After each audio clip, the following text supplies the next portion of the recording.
Cold weather calls for hearty comfort food, and nothing fits the bill better than chicken and biscuits.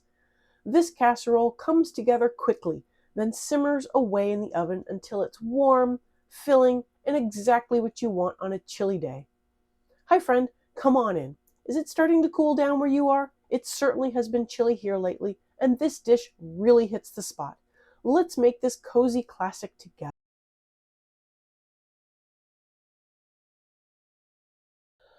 I start with dicing the vegetables, carrots, onion, and celery, the classic mirepoix. I almost always have carrots and onions on hand since they store so well, but use what you've got.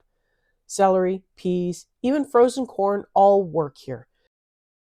If you're already chopping, make extra and meal prep a second casserole for the freezer or a batch of spaghetti sauce for later. In a large saucepan, I heat a couple tablespoons of oil and saute the vegetables. You could just throw everything together and bake it, but a little browning up front makes the final dish so much richer and ensures the vegetables are cooked all the way through.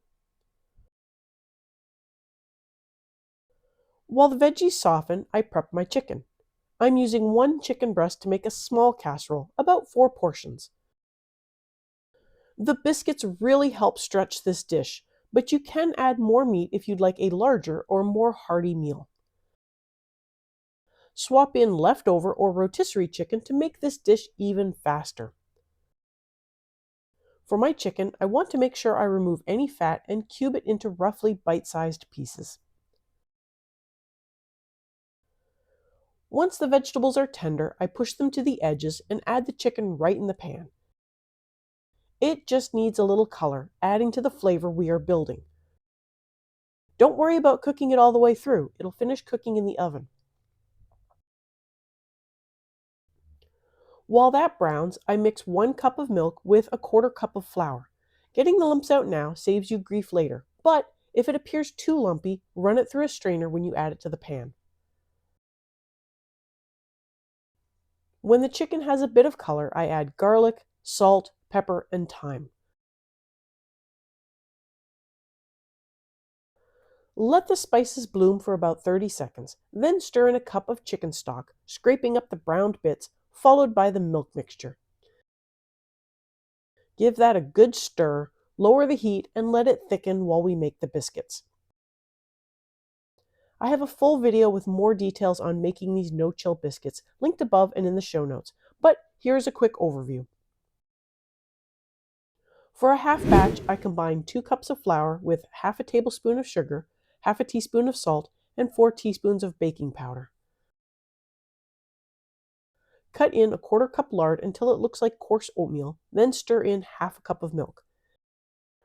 Add enough water to have it come together into a sticky dough.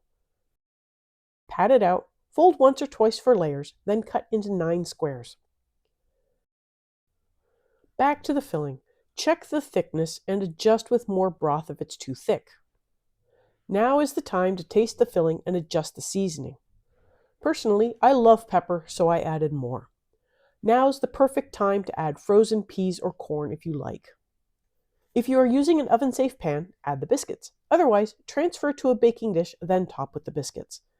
Leave space for crispy edges, or nestle them together for softer sides. Bake at 350 Fahrenheit or 175 Celsius for 30 to 40 minutes until the biscuits are golden. When it comes out, brush the tops with butter if you like. To make this ahead, freeze the filling and biscuits separately, then bake straight from frozen. Or bake the biscuits on the side if you prefer.